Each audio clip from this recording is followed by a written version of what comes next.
see who is talking to you. So welcome along today. My name is Yvonne Somerville and I am one of the education officers who is leading this series of professional learning, which is around supporting learners with the early foundations of counting. I'm joined tonight by a couple of other colleagues on the team who I will introduce in a little second.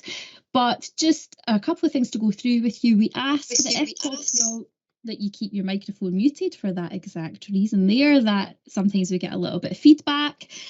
So we know that there's loads of different people on the call. Some of you will be very, very familiar with Teams. You know, you'll be using it all the time for your different roles. Some people, this is maybe your very first time of joining any type of professional learning online. So just to give you a sort of quick whistle-stop tour of all the important buttons.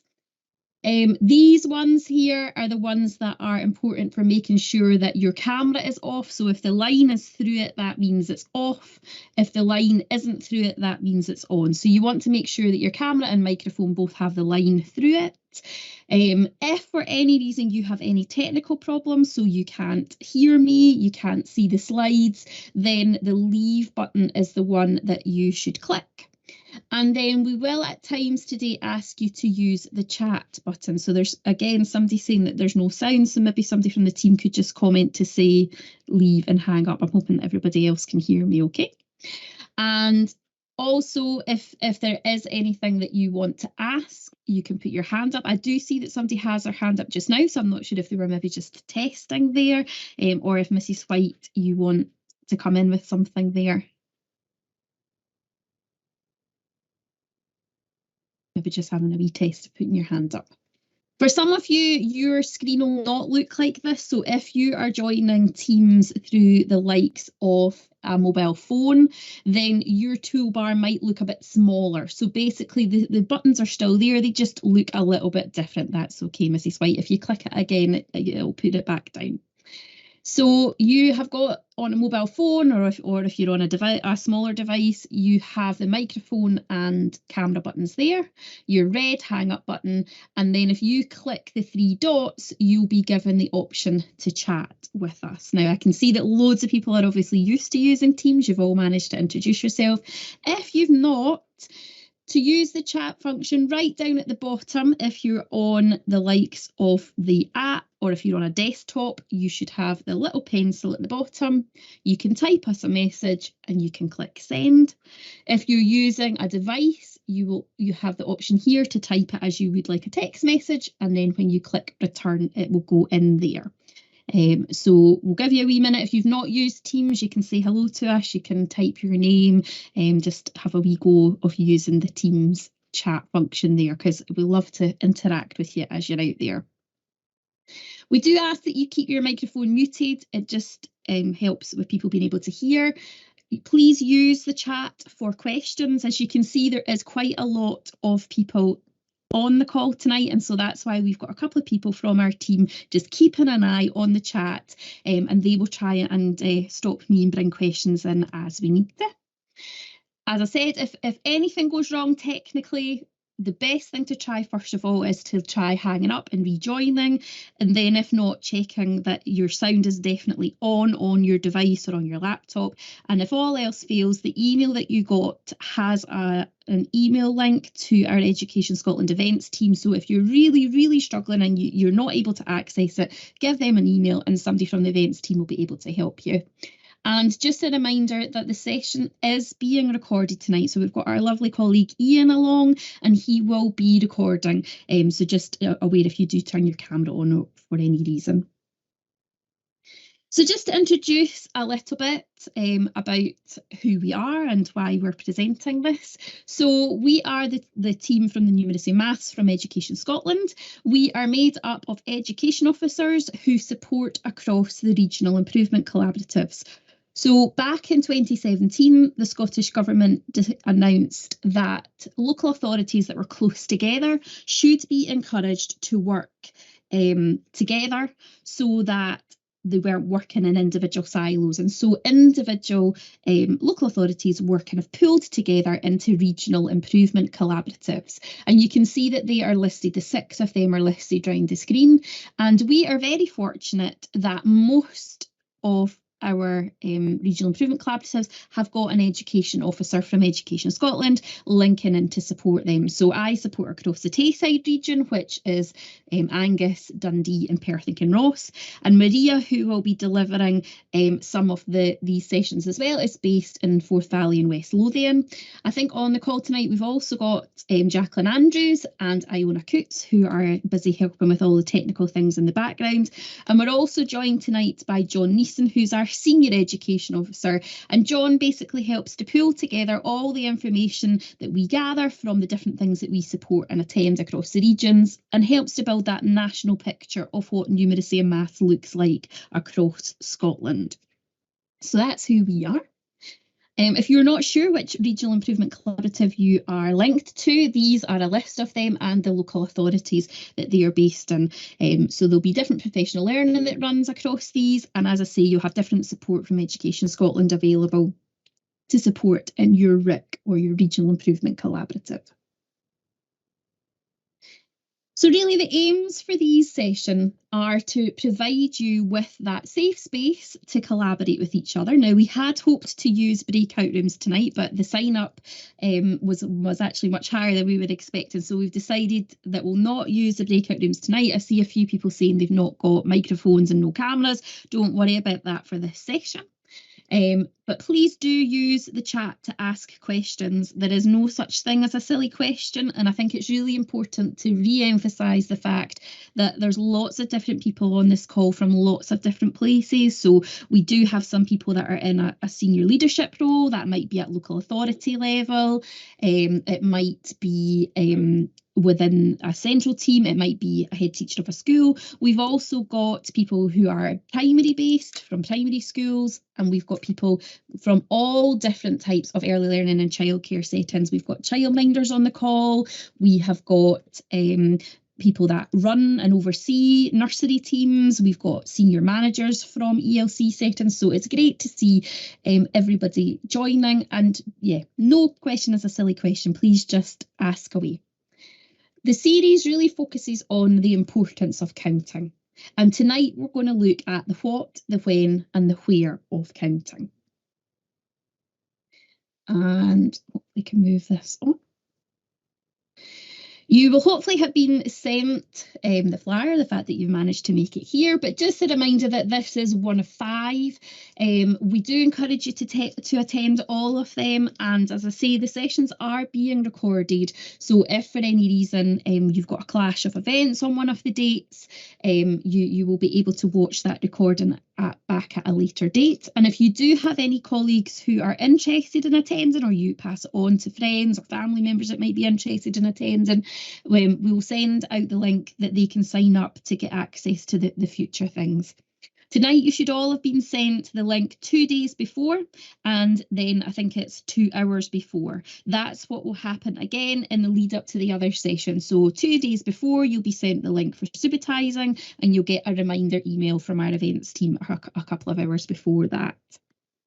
I see a few people asking about will we get the handouts?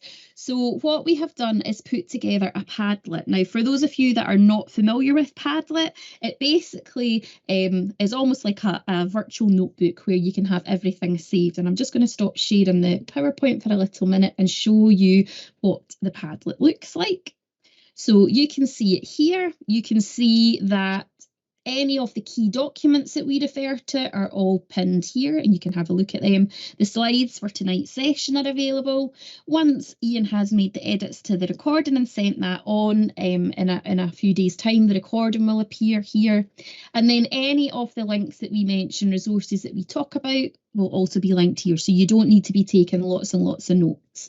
We've also got this session here, the section for any comments or any questions. So after the session, if you're looking at this with colleagues, or you're reflecting back, or you're watching the recording, if you've got any comments or questions, please do use this. Maria and I will check this regularly, and that really helps us to scaffold the other remaining sessions. So we will make sure that you have got the link, and I think hopefully, yep, Iona has popped that in the chat already. So that's your kind of one-stop shop. Make sure you've got that saved. Now I will get the presentation back up, and I am going to hand over to John, who's going to just do a little bit of a sort of wee connector for us. Seeing as it's Burns Night, we thought we would go with a wee Burns Night themed introduction. Hello everyone, thanks Yvonne for handing over. So folks, before I introduce this here, I'm noticing some colleagues who have joined us this afternoon, so it's nice to see some people that I know. And also I recognise some schools as well, some former schools as well. I'm hearing a wee bit of feedback, Yvonne, as someone has their microphone on. Yeah, I think I've muted a few people there. That's fine, great, thank you for that.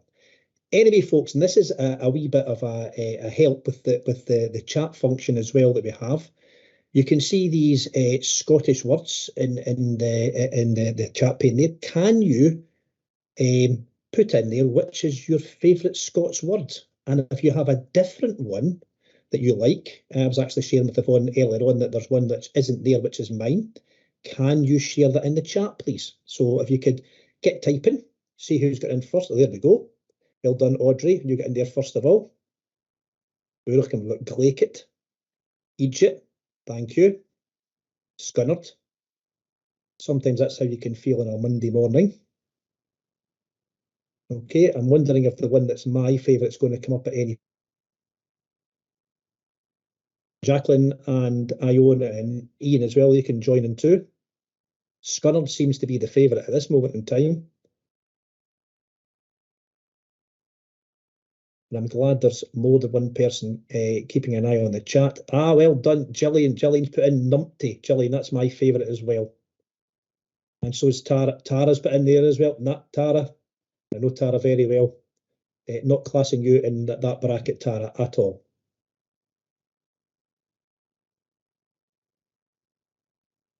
Audrey, is there anyone brave enough to come on and actually tell us why that happens to be their favourite Scots word? There's maybe a little story behind that there, or something, and there maybe, or possibly there's a word that people haven't seen before. So, Yvonne or any of the team, anybody want to come in with anything in addition? Dreek, yeah, I like Dreek as well. Enjoying seeing some of these both, and I've not heard that in a long time. Yes, it's a while since I've seen that as well. Thank you, and it's great to see folk can use the chat. I'm seeing Gadji in there. That's somebody that's possibly linked to Dundee in there. I'm getting a wee thumbs up there as well. Brilliant, and great to see that people can use the chat. Absolutely. Now, the next thing that we have got for tonight, so there's different ways that you can do this. We're aware that some people, you are watching with a group of colleagues, and so you might want to do this a little bit more interactively with our online dice. So we've got some questions up here around the importance of counting. So if you're by yourself, we're going to just give you kind of 5 minutes to have a think about these questions. The importance of counting. So why is it important? When do you model it? How can counting skills be developed in everyday situations? What might children count? What does it mean to say that a child can count effectively? And what was the last thing that you counted? So if you're by yourself, just take 5 minutes to have a think around these questions. If you're with others in a room together, you might want to do this together and using the dice, either the virtual one or if you've got a dice to hand. So roll the dice and whatever number it lands on is the one that you have a chat about or a think about. So we'll give it 5 minutes and then we'll come back to have a little think about these in a little bit more detail.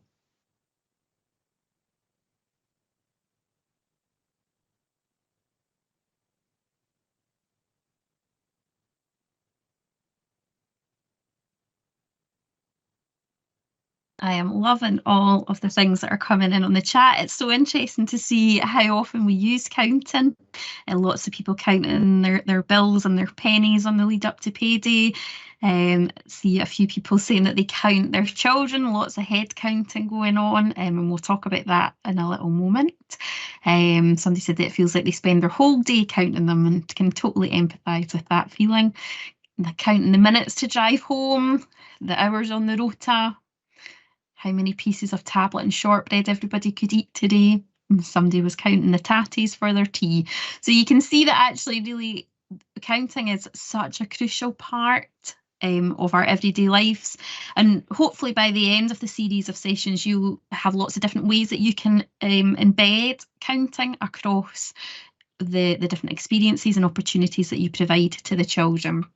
Now you'll see that the type of activity there, again, as we say, we've got different colleagues in different types of roles. This might be something that you want to take away and use within your own setting, either as a reflection tool just for yourself, but it might also be helpful to have, if you've got staff meetings or if you've got a focus time on the likes of numeracy, just to have that discussion around, where are you modelling counting across the setting? What kind of things do you do during the day where you are helping to develop the counting skills, just to kind of get everybody thinking about the importance of counting.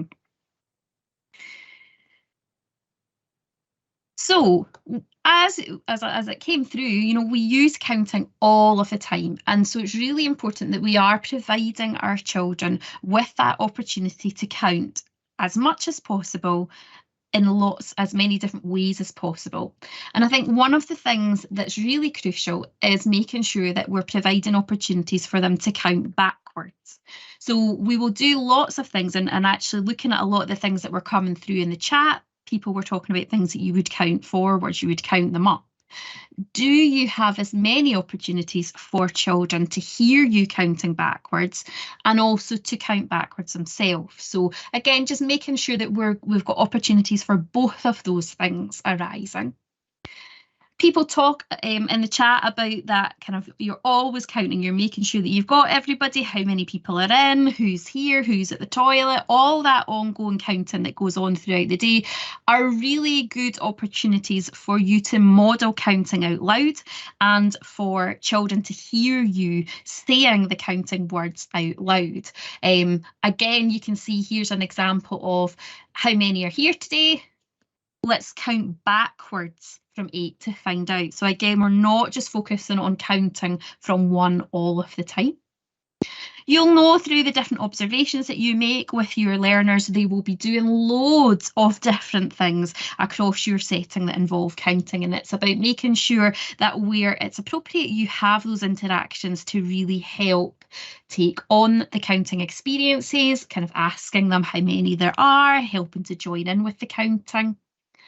There's also different routines that you will have in your setting. So it might be things like snack, lunchtime, where you're having to count different things. Again, really rich opportunities that you can use to help model and show the importance of counting. See people talking about different songs and things as well. And again, so many different ways that we can embed that across our day within our settings with our children. And we've got a few more things up here around that kind of everyday experience. And I think we can have children counting very formal, kind of mathematical counters and cubes and items like that. But really at this very early stage, we want them to be able to recognise that counting is something that is embedded within our everyday lives. And it's embedded across lots of different things that we are doing in our settings anyway. So we don't need to be making it as formal as, oh, come over here and do a counting job, because actually if we are observing and we are interacting and we are providing really rich experiences and opportunities for our children, we can be using lots of what's going on anyway to make it a really rich experience there. And I can see people saying that using different things for snack, and it's great that people are commenting different things of how they use some of these in the chat. Great to kind of hear from different people about how they use that. So yeah, and it can be simple things as we're walking, as we're counting, and again thinking, are you always counting forwards? Can you count backwards as you climb down the stairs? Where are there opportunities that you can lace the backwards counting in as well? One of the things that we often hear, and this can be from parents, it can be from the child themselves, it can be from adults that we work with, is we will hear people say, oh, they can count up to 10, they've got it. I think you should be moving them on. We need to move them on to more, to harder things.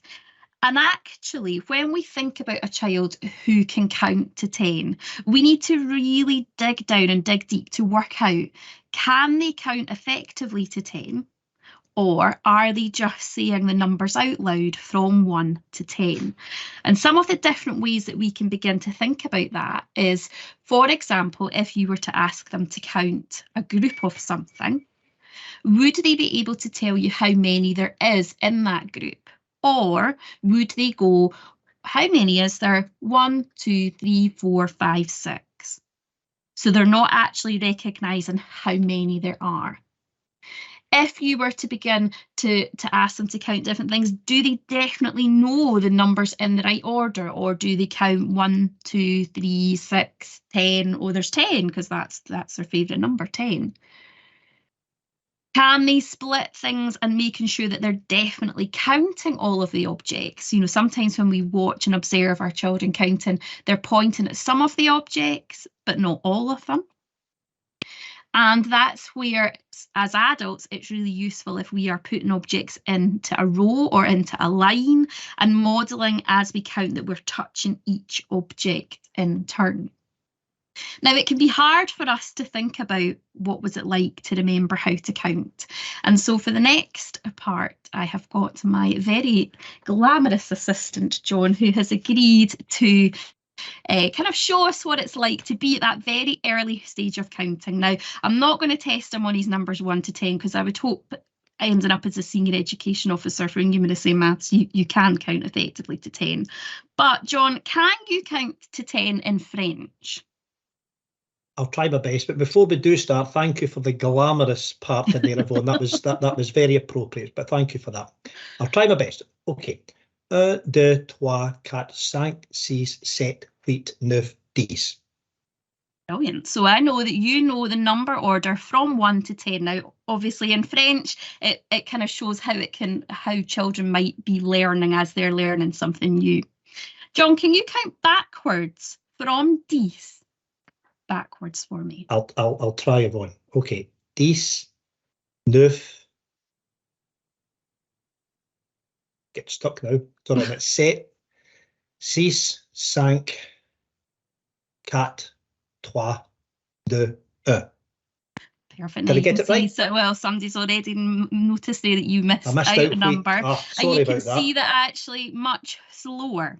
Now, John, I don't think you've met my friends, but I have got my unicorn here. Now, unicorn can only count up. Okay, so we're going to choose a number for you to start with, and you're going to help unicorn count up from that number. So what shall we start at? Okay, so we're going to start at 3 and count up. So 3, 4, 5, 6, 7, 8, 9, 10. Now, you can see that John had a pause there, and I imagine in your head, John, what you were doing is saying 1, 2, 3, getting Correct. you to that number 3, because you've not got that automaticity of just starting from 3. And as we make it more complex, starting at different numbers, the gap will become longer as you then begin to, for example, start counting at wheat. You're going to go to get you to that number to start. Okay, now I'm going to make it even more challenging for you, John. Oh, no. So I've got another friend here. This is the dragon, and dragon can only count down. Okay, so he's going to give you a number to start with, and you're going to count down from that number. So what number do you think we should start with? Okay, we're going to start with set and count down. So set. 6, 5. Oh, crumbs. This is very difficult. 4, 3, 2, 1.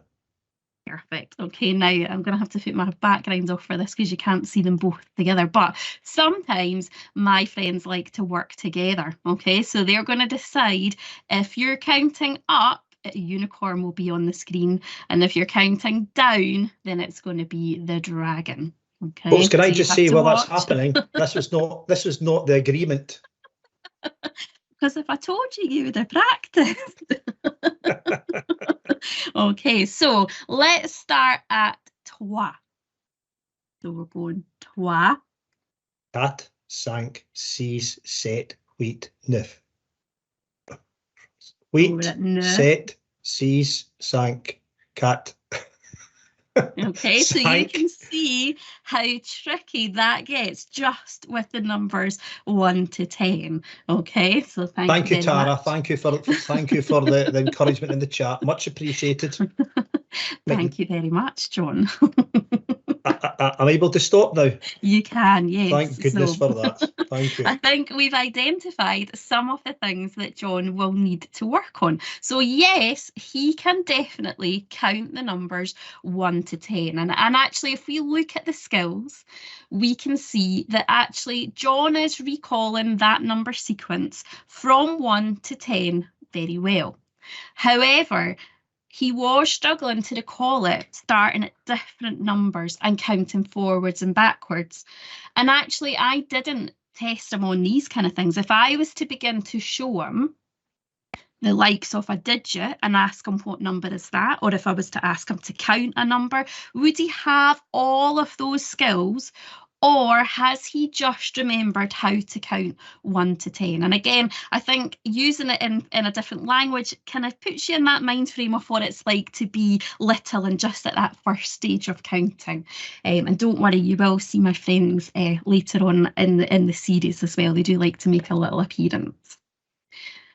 So that really, when we talk about effective counting, we need to go beyond thinking about children just saying the numbers out loud. We need to be thinking of all these different things that we're asking them to do. And really, this is what the focus of our counting series is. So we will look at how we help to develop the one-to-one correspondence. We will look at how we can help children to subitize the different types of dots and dot patterns.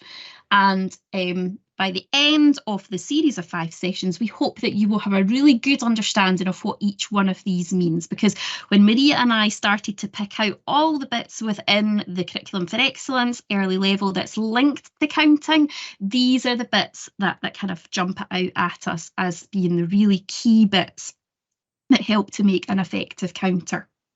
And you can see that these were some of the things that I was focusing on with John, and some of the things that I would maybe want to do a little bit more work on. So I would want to know if I was to show him the actual numeral or the digit, if I was to show him that, would he be able to tell me what that was automatically? Or has he just learned that sequence to recite from 1 to 10? I was checking to see, can he start counting from any number in the sequence? Because again, you saw when I asked him to start counting from 3, there was that pause as he went 1, 2, 3 to start at. And you'll begin to notice that with your children, that actually some of them will just be able to start and keep counting, whereas others need that little run up. Sometimes you'll be able to see them doing it with their mouth, and sometimes you can just see their wee minds going as they count it up.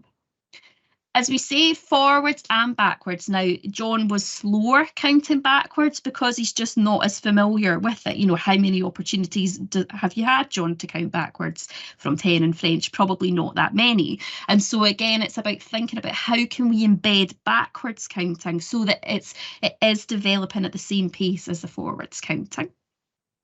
And you can see that you can go on to use the kind of puppets and different activities to do activities around the number before, the number after, and the number between. If somebody's asking there about the slides, so you'll get the link to the Padlet. I think it is a wee bit further up the chat.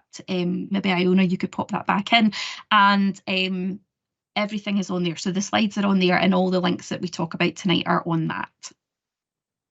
The other thing that's really important is making sure that children have that really hands-on experience of numbers. So we don't just want them to be able to count out loud, but we want them to be able to recognise the digits. So what does it look like? What does the word look like? Can they recognise these numbers within their environment?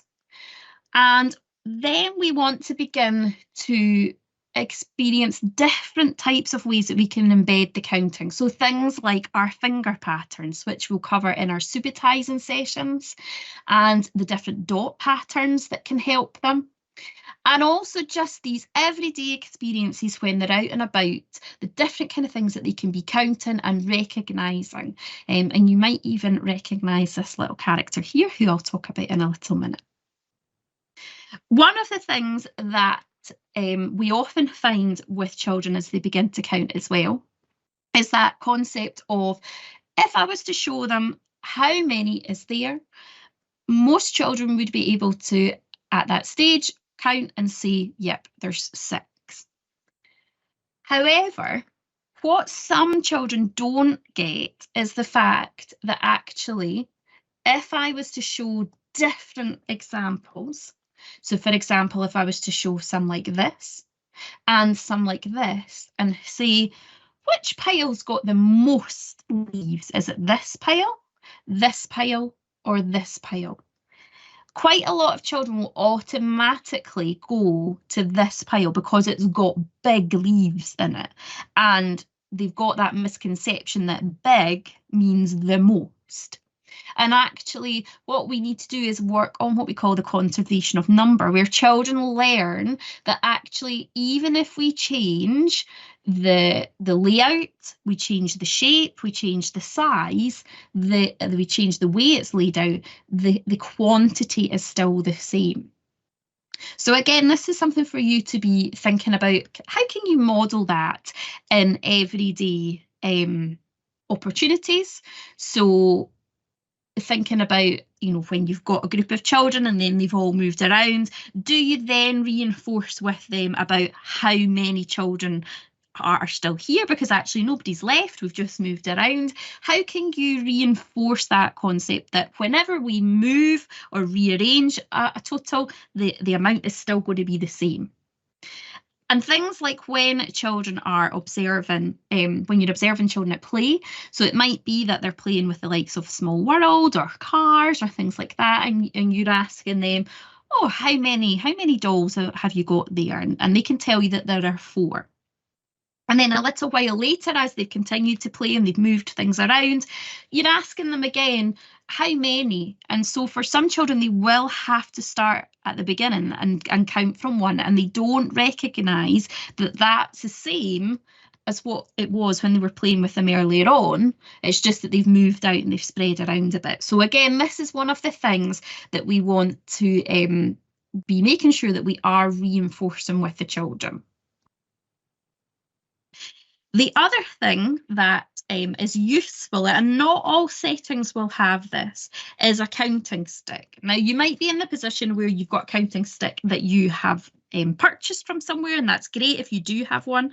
However, a counting stick can be made from anything really. The one that I had was just a meter stick, and it had different colours of tape around it to show 10 different stations on it. You can paint it, you can varnish it, lots of different ways that you can make a physical counting stick. You can get an old broom handle and just section it off.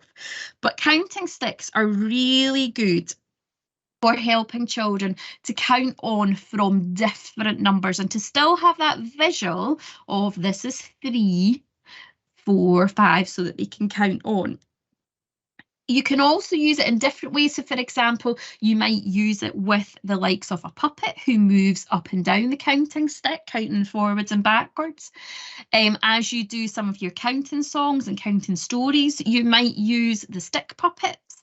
And how many are in the bed and rolling down, so it sees them going down the number line. Again, just giving them that visual prompt of the numbers getting larger and getting smaller. And we've also included a link here which has got some different activities for ways to use counting sticks. And really important that that you are kind of doing the links. We'll show you a wee homework activity that we've got for you. But some of the different ways that you can use the counting stick. You can also help to change the pace of how children count with a counting stick. So making sure that they're keeping that rhythm as they count, but also you might challenge them to count a little bit quicker and count quicker as they're going backwards. But also you can slow that pace down as well. If you've got children who are counting out loud and stumble at particular numbers, you can help keep the rhythm of the count by using the counting stick. Now, I noticed coming through in the chat, a lot of people were mentioning stories and songs and rhymes, and that's great that lots of people are using them, because it is such a really rich opportunity to be modelling counting and to be helping to embed counting across your setting. So I'm sure you've all got your kind of favourite songs and number stories that you go to, but just to highlight a couple of resources that we like within the team, we have got the Scottish Book Trust Song and Rhyme Library. So one of the things that we're also finding is what I would class as a traditional counting song isn't necessarily what you will class as a traditional counting song, and it isn't necessarily what a new member of staff who's joining you might class as a traditional number song. So the likes of the Scottish Book Trust Song and Rhyme Library can be a really good way of just kind of reinforcing some of the more well-known songs, but there's also lots of different ones on there. We're also aware that families from different settings might not be as familiar with some of the different counting songs that we use. So again, that's a really good website to share with families, because it's got the tune and you know they can learn that as well. We know that there's some settings as well who have used this as an opportunity to link with their families. So they've asked families to share their favourite counting songs, a really good way to open up to different cultures and different languages, and kind of find out some of the different counting songs that children do use and enjoy at home. The other one that we like is the Maths Through Stories. So this is a site where you can go on and you can look through specific concepts of math. So you might want to go and look at shape, you might want to go and look at number recognition, you might want to go in and look at addition, and there are suggestions for different stories that you can use. We've included some of our favourite ones on the screen here. And again, you'll be surprised at how many of your kind of everyday traditional stories can actually be used in really rich ways for counting. We often hear about people talking about that literacy-rich environment, but actually stories are a really good way of embedding across that numeracy-rich environment as well. So that's also one of your kind of homework tasks that I'll come to in a little bit. The other thing that, depending on a kind of your own age and your own familiarity, if you've got young children yourself or not, how familiar you will be with some of these will be different. And for those of you who don't know, there are lots of different television shows out there that help to reinforce counting in a really fun and informal way. So some of the ones that we've got on screen, there's the Number Blocks, which comes from the BBC. And there's lots of different songs and activities that go alongside the BBC. There is also things like Numberjacks, which is available. And there is certain characters, so the likes of the Count from Sesame Street, who is known for counting out loud. And these are ones that I didn't know about, but I am now just a little bit addicted to watching these. Don't tell John. Is Blue's Clues, who is the little dog that goes about, really good for problem solving and getting them to spot different patterns and what do they notice and what do they wonder.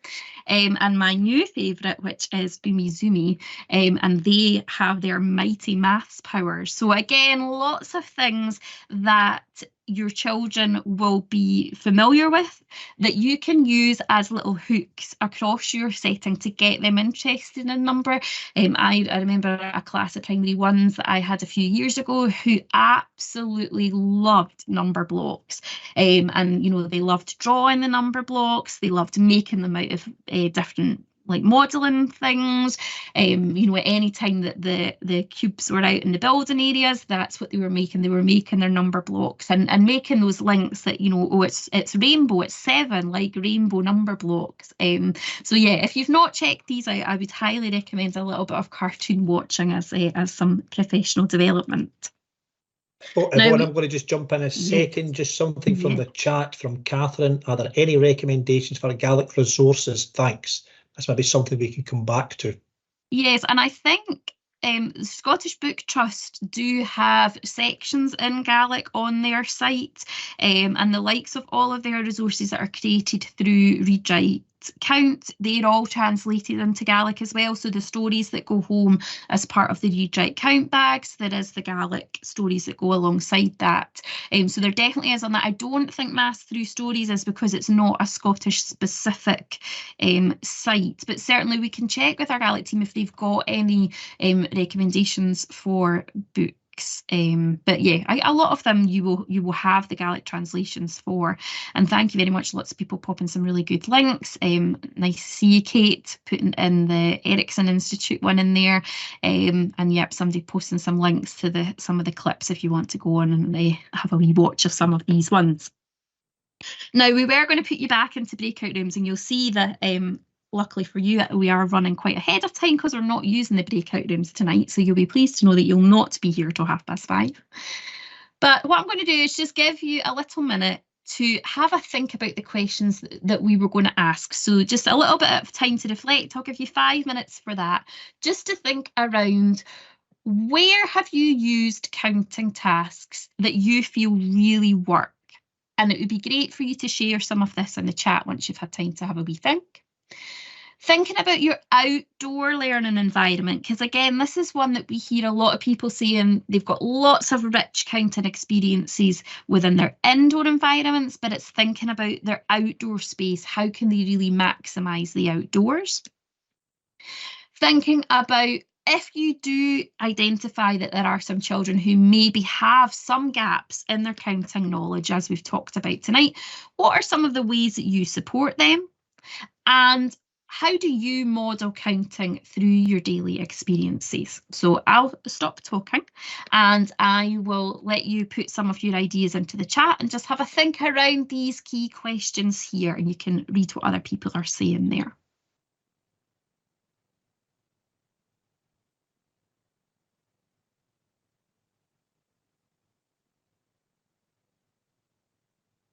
Loving all of the different things that are coming into the chat there. John and Iona, I don't know if you have spotted anything that you want to jump in with, but I love the sound of counting the bubbles that you've blown and popped outside.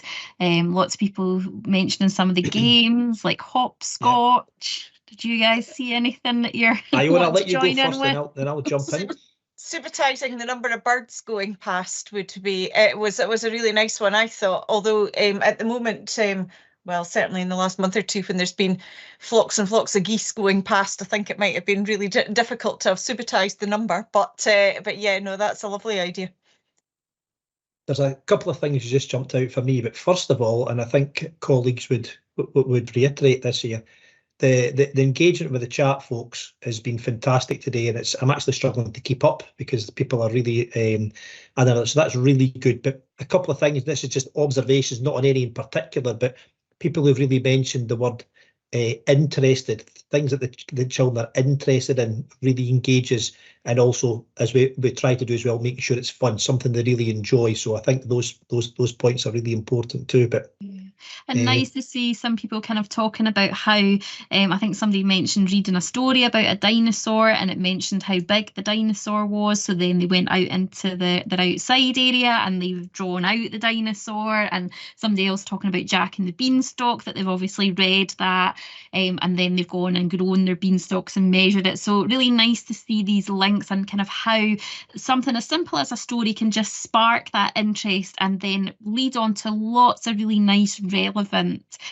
counting experiences and really rich opportunities for children as well. But yeah, I'm loving all the different things that are coming in. It's great to see so many different ways that you're embedding these counting skills. So as I mentioned tonight, I talked a little bit about your homework. And yeah, I was just thinking that, Wendy, we'll need to think about a way that we could maybe pull these comments from the chat across. Because yeah, loads of good ones there. So yeah, we'll have a wee think about a way that we can pull them out of the chat and share them. So don't worry, you're not going to have a test or anything like that. But at the end of each of the sessions, we're going to give you a little homework grid, and really treat this like a kind of pick and mix takeaway grid. So again, depending on who you are, where you are, what your role is, will depend how you engage with this. It might be that it's something that you take away and you choose to focus on a couple of these for yourself.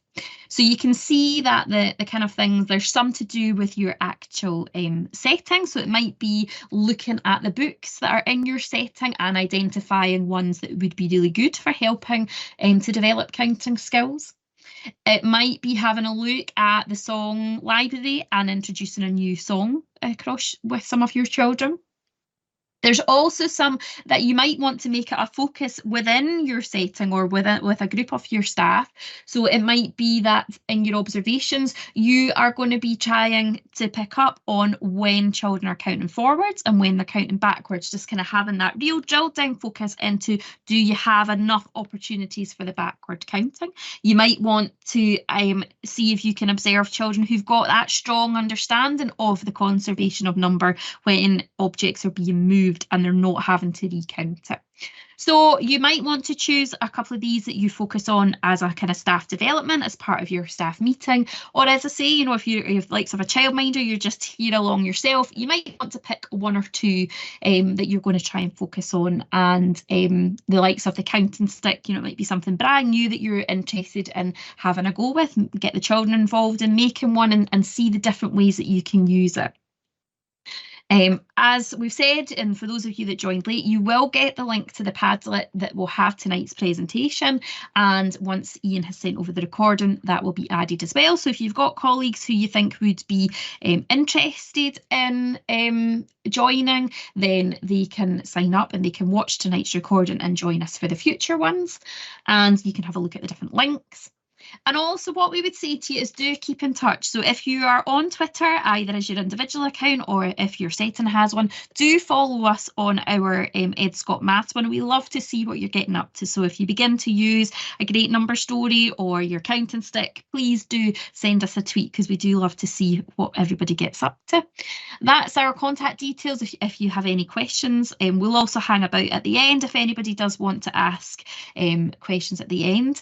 And just a reminder that the next session will be taking place on the 27th of February and it will focus on subotising. And that is the end of tonight's session. So thank you very much. And just as John said, thank you so much for interacting. It's lovely to see so many people joining in and taking part and sharing all your great ideas. And yeah, we will see you in February. So safe travels home if you're still in your setting and enjoy your evening. Thank you.